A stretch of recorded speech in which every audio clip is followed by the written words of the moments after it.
volunteers here. Oh. You all have been possible for this big film, so thank you. Yeah, they work so hard, and all we do is like give them one t-shirt for the whole week. Do they get to see all the movies though? Right? You get to see a lot of movies, so that's great. I actually started as a volunteer. It's a great thing to do. Please volunteer.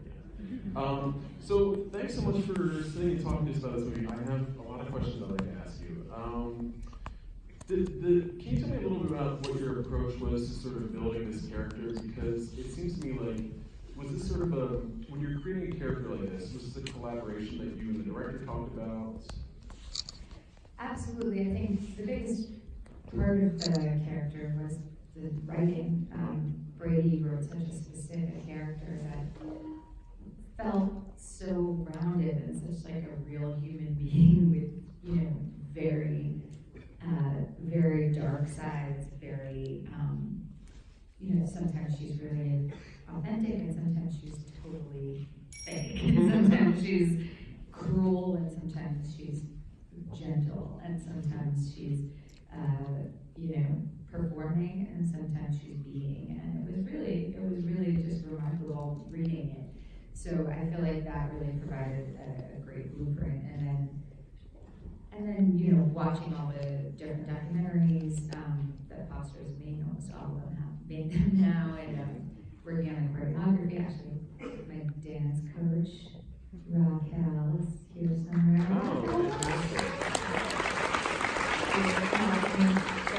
Ready for going from having a baby into being able to do squats and stilettos. Right. And then doing the recording. That was kind of the preparation. Right. That's interesting you read the choreography. So, and then I saw also in the credits, and she's in the film as well, Celia Rawson Hall is the choreographer for the film, is that right? Well, she choreographed the piece where she's teaching rap and Right. plays the young Celeste. The choreography in that scene. Right. Oh, And then my husband Benjamin actually choreographed the end sequence, which was really nice to get to. Work Please tell me. Thank you.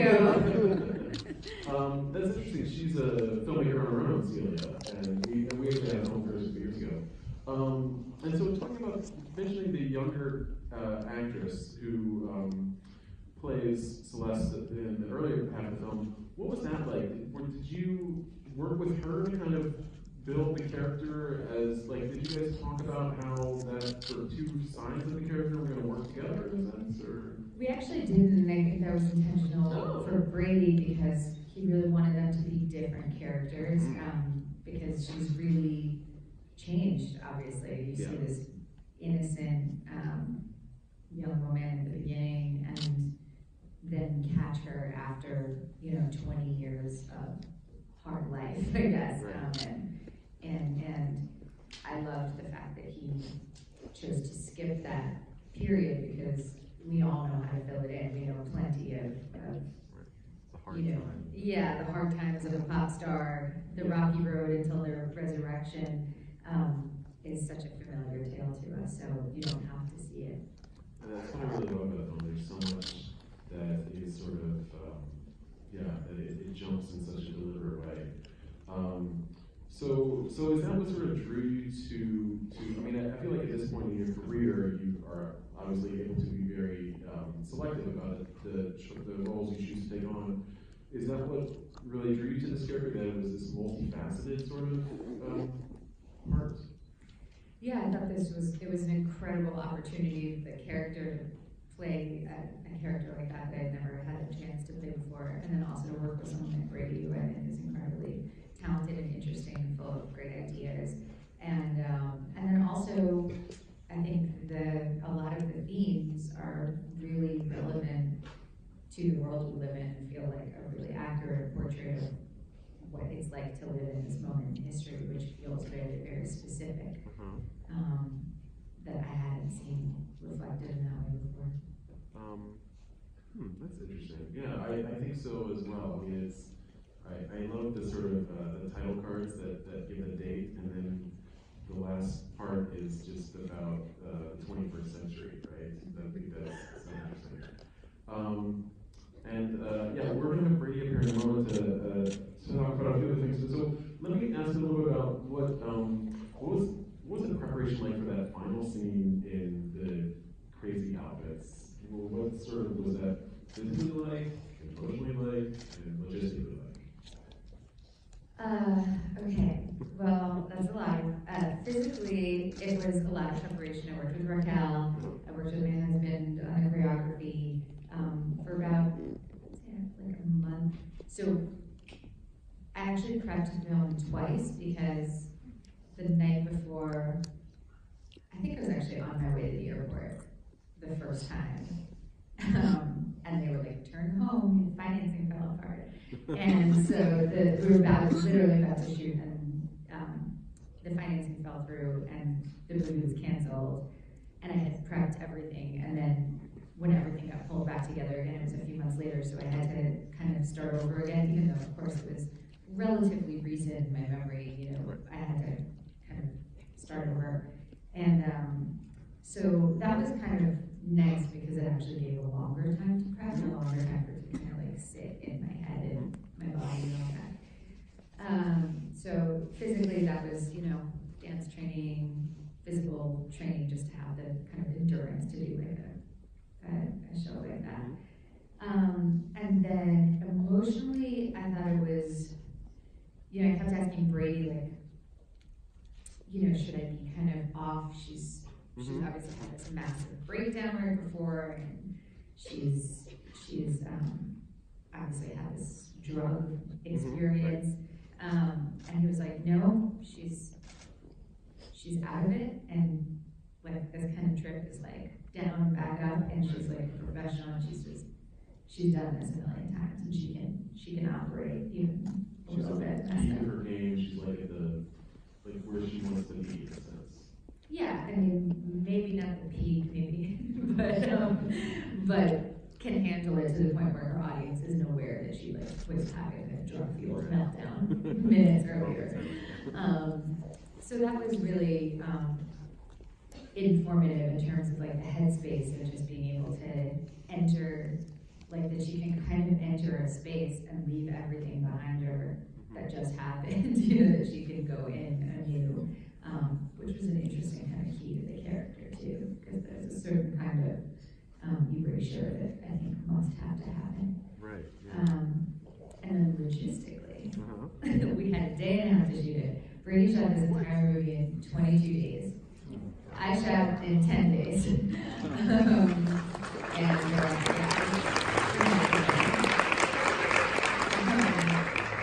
And we shot, they opened a studio like right around the corner from my house where I grew up, and like right around the corner from my school where I grew up. So it was legitimately like a homecoming kind of feeling. And we stayed at this hotel that like, I forget what it's called, but it's like something like fancy sounding, like the Babylon Inn or something. It was like where I went to like every bar mitzvah growing up. The guy at the door was like, I remember you from when you were, you know, in your bar mitzvah dress. And I was like, oh God. So it was a real kind of return to my roots kind of feeling. Very easy to go into my accent. I grew up. So serendipitous, I love it. Yeah. Yeah. Wow, that's crazy. 10 days that you spent? 10 days. And the first day shooting was the like drug meltdown. Wow. I was like, and go. Yeah. Do you have more hours in the day than the rest of us? Or? No. And actually, I think it's really to Brady's credit that despite that short shoot, like the days we weren't going overtime. One of the days was my daughter's first birthday, and he and Jude were like, you're going home now. You finished your side, you're leaving, you're going home to your baby. I was like, no, I need to stay, I need to be professional. And they were like, you're going, this happens once. And they like, you know, kind of kicked me off set. So they were so like normal and like life affirming about, you know, you're working, but it's possible to do your work in the work hours of the day. You don't have to go like crazy overtime, and you're able to, just has to do with Brady being incredibly organized and specific with his vision and understanding the time constraints and choosing to shoot things in ways that you notice a lot of things are done in like one shot that are virtuosic shots, but also are practical for, you can shoot one scene and do it 10 different ways and really get to explore and play, but you're able to do it in a time constraint. I always think it's so nice, like, it matters so much more like who you work with really than what you do, like if you're working with people that you enjoy working with, like that makes all the difference. It doesn't matter like if you're, a co-owner or whatever, so it seems like a really good team you had here on this. It was so lucky, and when people are generous, I personally find like, I want to give everything. I want to like creatively just open myself, and when people are less than generous, I shut myself in. I'm sure a lot of people are like that too. But yeah, it's good example when people can be like auteurs and be like human beings with hearts, at the same time. It's important. And you mentioned Mr. Jude Law, who is fantastic in the film. Can you talk a little bit about what your collaboration was like with him? How you guys talked about how the two characters related, and his performance is so like sort of, I feel like idiosyncratic and just sort of like really delicate, but wonderfully strange. Jude is just one of the greatest actors. He's just so phenomenal, and I mean his voice in this is like different than I've ever heard. It was just such this like amazing resonance. He is again also one of the kindest, most wonderful people I know, and a real major talent. And it was very lucky because this is the fourth film I've been in with him. Oh really? We worked together the first time on Cold Mountain almost 20 years ago, and then Closer, and then we both were in My Blueberry Days. We didn't have scenes together, but we were in the film together, the Wong Kar-wai film. So I've known him over the course of like 20 years. We don't know each other. We've never been like buddies or like hanging out or anything, but I've worked with him many times, and so it was lucky going into this that we have like a history and a comfort level we could play off of. That day one, I already felt like at ease. And what an incredible like list of filmmakers like Yella and Wong Kar-wai. I think that's like it's quite And Brady Corbet. And Brady Corbet. So speaking of Mr. Corbet, so what do you feel like? Because Brady's also been an actor, of course. He's a very talented actor as well. Do you feel like, as an actor, he brings something else to the sort of directing? Like, does it help him, or help you work with a director who sort of has that background, or is that informed decisions and communication? Absolutely. Well, first of all, this is a great opportunity to talk about a man who's in the room, but not yet out here. So I can say whatever I want.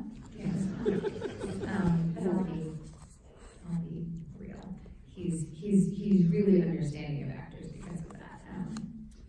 I think he really understands the freedom that you want and need, and he created a situation, first of all, where you feel very like safe and taken care of, and that you have someone considerate looking out for you, which already creates a safe environment. But then on top of it, he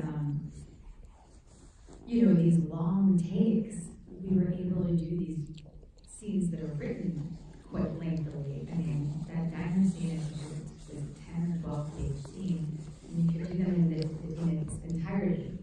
And when you can do it in its entirety, you really are able to like first modulate throughout the scene, like where you're going, what turns you take, and you also are able to keep track of like doing completely different things and letting starting points that are different go different places, end different places. So it's a real gift because doing like a fragment of a scene is hard. It's like a whole different scale. So it was really, really incredible to get. And so that diner scene, for example, he had 2 cameras so that we could do the scene in its entirety. And if we were spontaneous with each other, you could get the reaction too, so you didn't have to like repeat interesting moments that happen or something. You could just let them exist. So it was really fun, and despite having such a short amount of time, I felt like I could do 12 completely different takes for every scene because we were shooting that way, and that was, I mean, I haven't had that freedom on anything. Yeah, sounds so liberating. That's fantastic. Well, maybe this is a good chance for us to invite him to join us up here. Ladies and gentlemen, please welcome to the stage.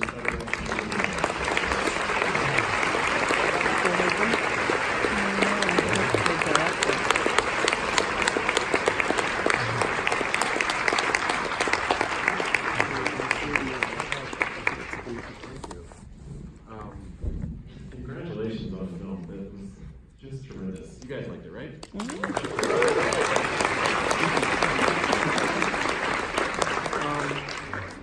Brady, can you tell us a little bit about how you sort of came up with this idea in the first place?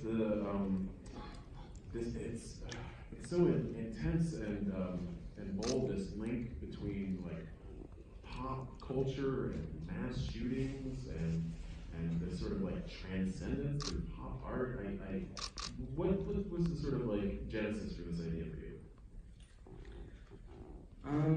My previous movie was a historical movie that was set in the early part of the 20th century and was about the 6 months leading up to the signing of the Treaty of Versailles and sort of about how these 6 months sort of established foreign policy as we know it and as it's practiced today, for better and for worse.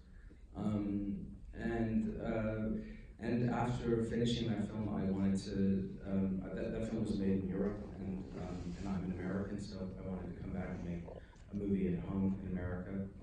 And also I'm 30 years old, so I wanted to make something that I was a little bit more of an authority on than the American genre.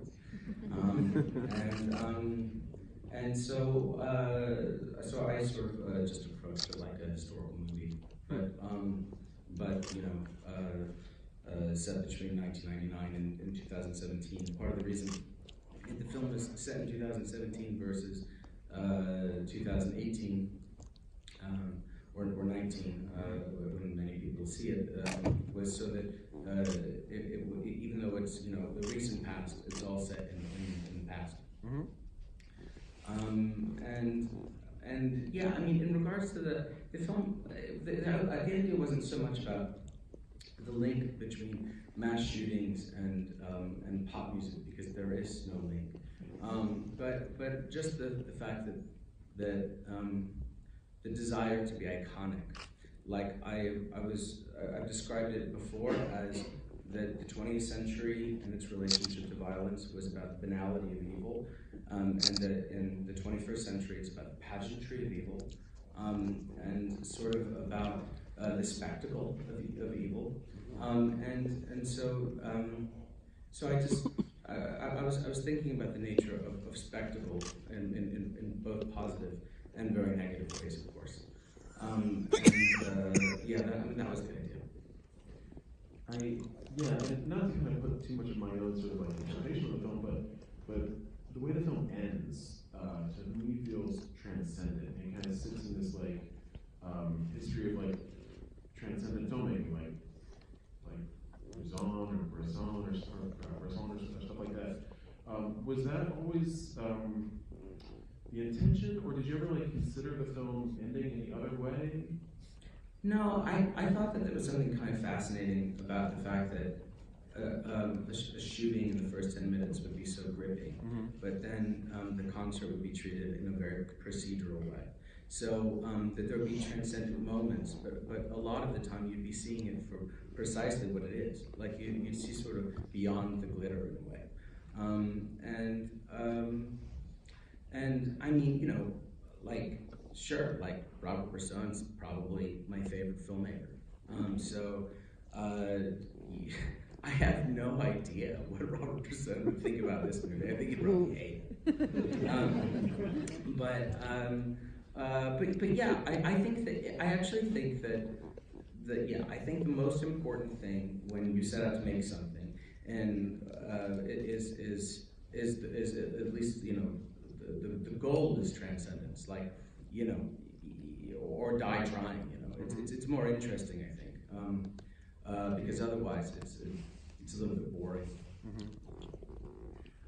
So we'll talk a little bit about, or let's talk a little about when you first got Natalie involved in the project and what that sort of did to the whole production, like when you guys started working together, how you first sort of talked about pulling this character together and this film together.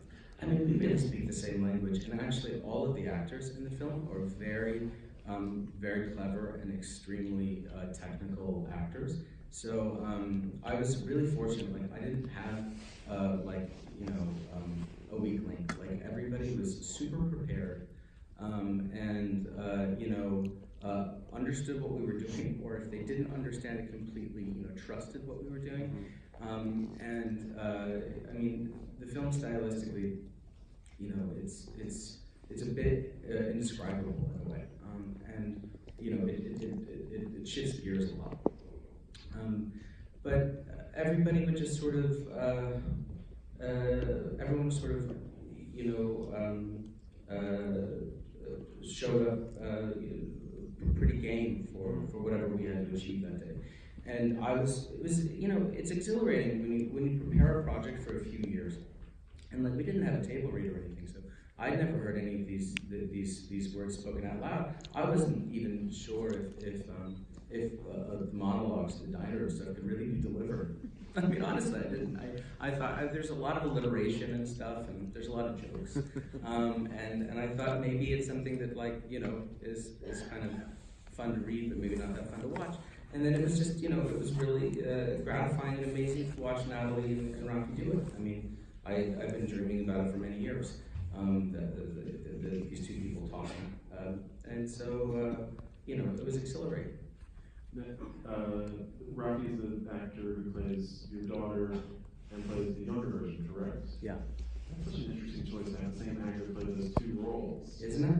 You're very smart. Was that always the intention? That was always the intention. And how did you find this talented young woman? I had seen Rafi in a few things. She had been, I'd seen her in a short film that she did for the BBC when she was, I think, about 12 years old. She was super impressive in it. I keep bringing this up, so I should find out what it's called.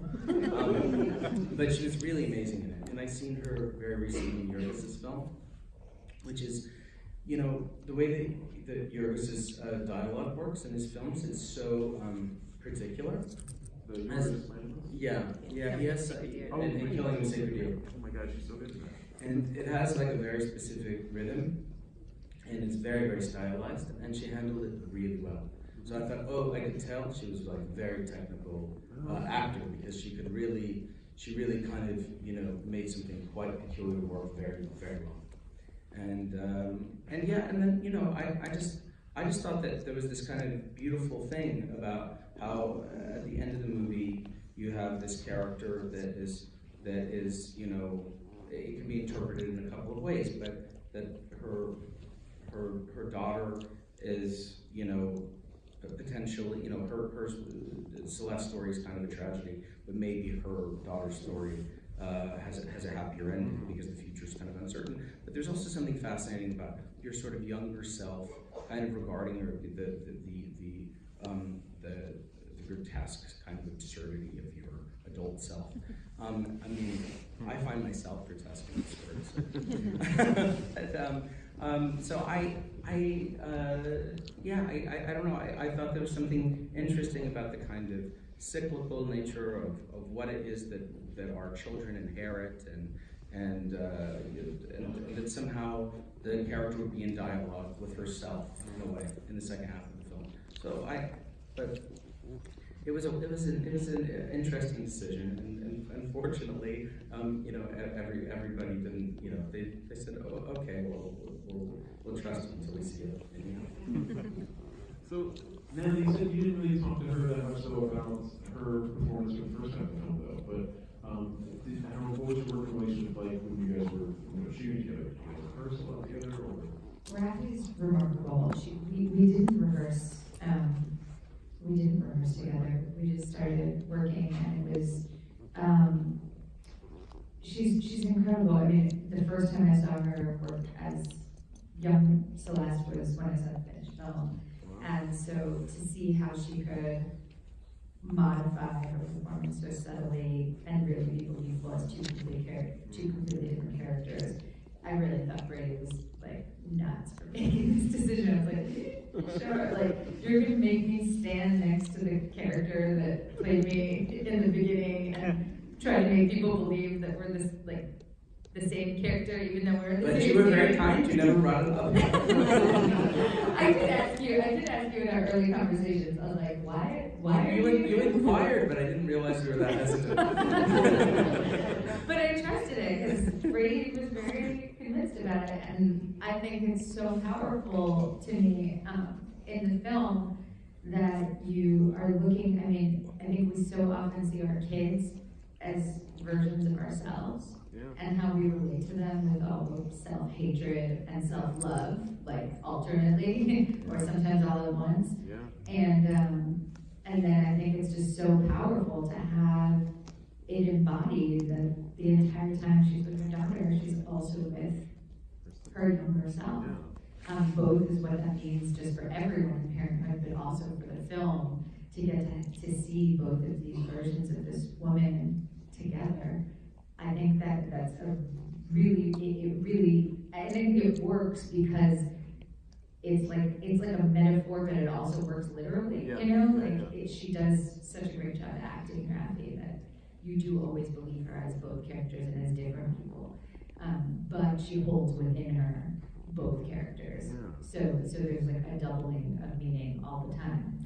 But I also think it's one thing that's very complicated,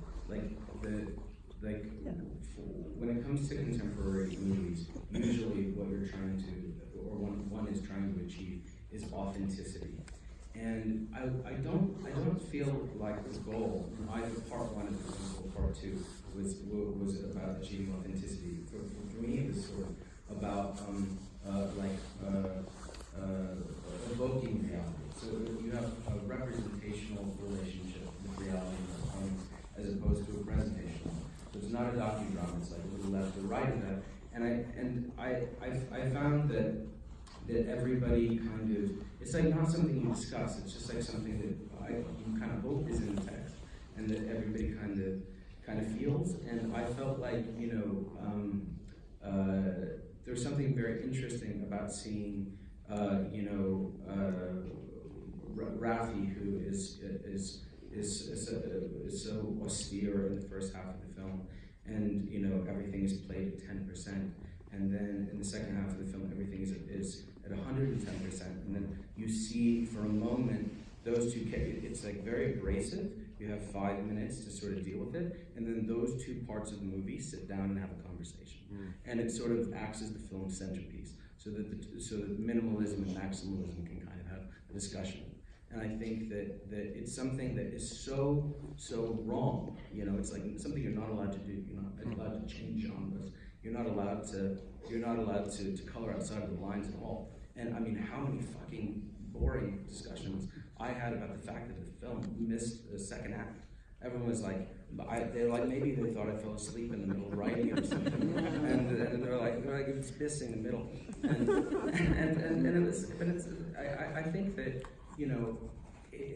It's important to at least attempt to be a little bit progressive when I mean, it's still a narrative, it's not like that abstract, it's not a fucking haiku. And so you just sort of feel like at least a narrative film, after 100 years of doing it one way, that we should start trying to advance the conversation like a little bit. Bravo to that.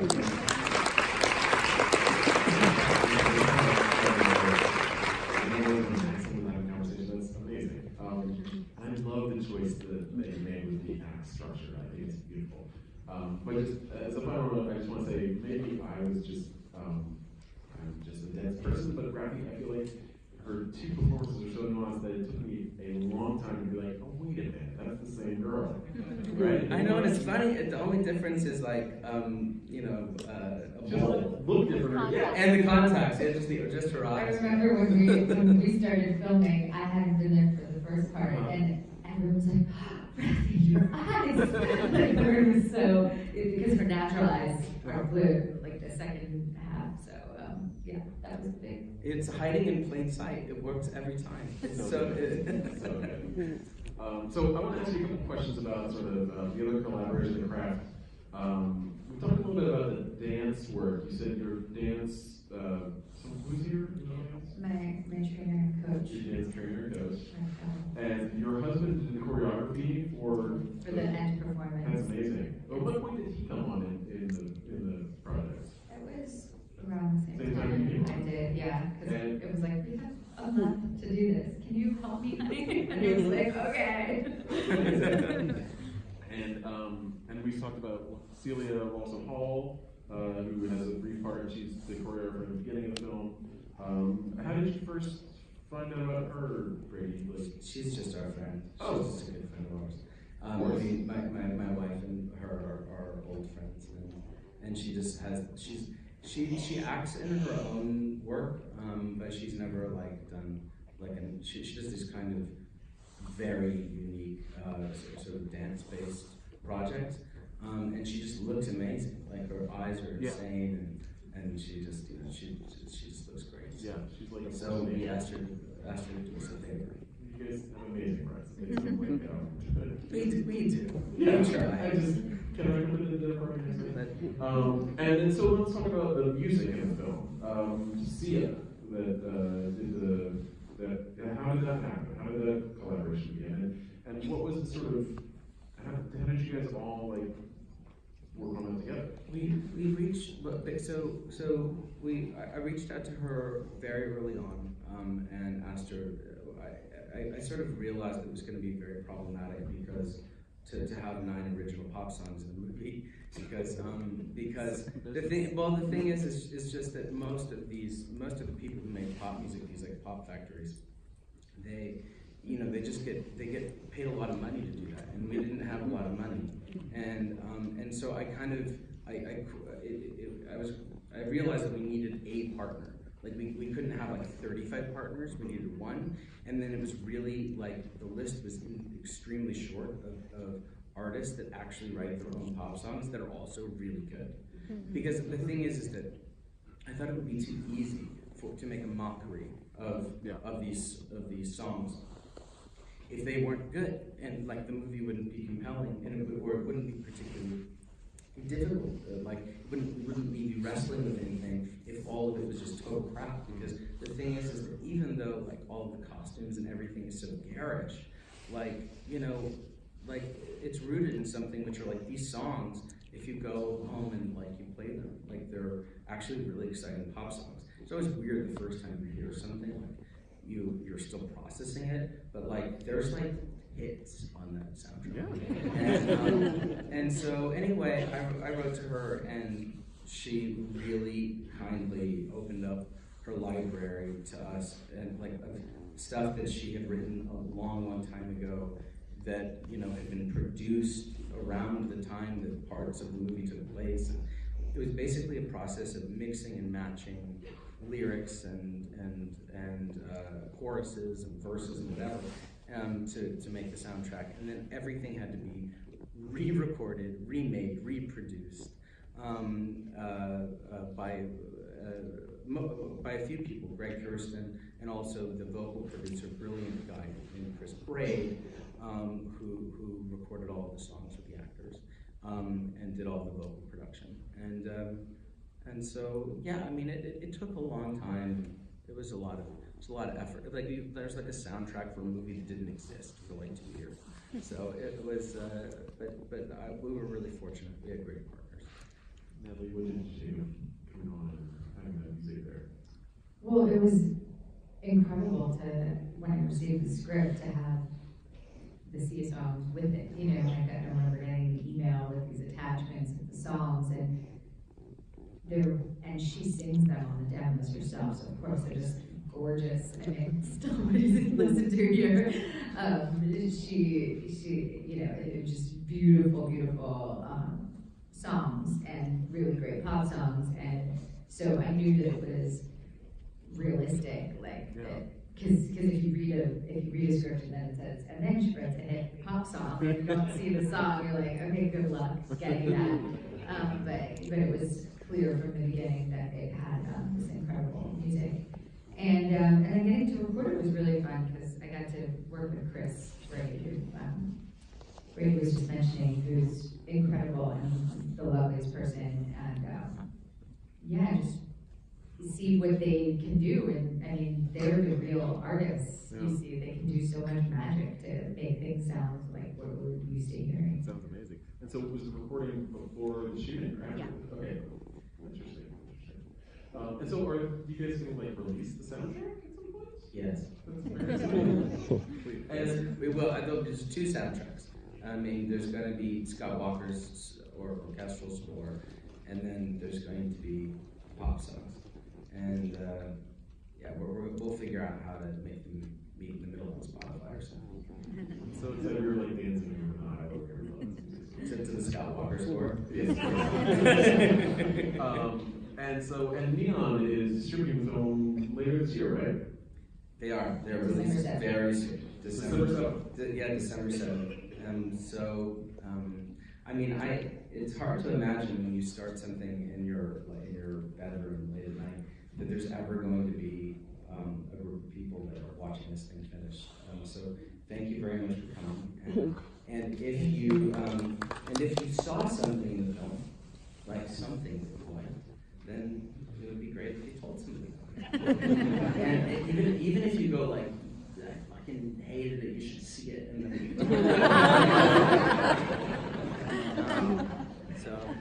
we'll be at Q&As, and you can like throw tomatoes at us next time. Natalie, Brady, thank you so much.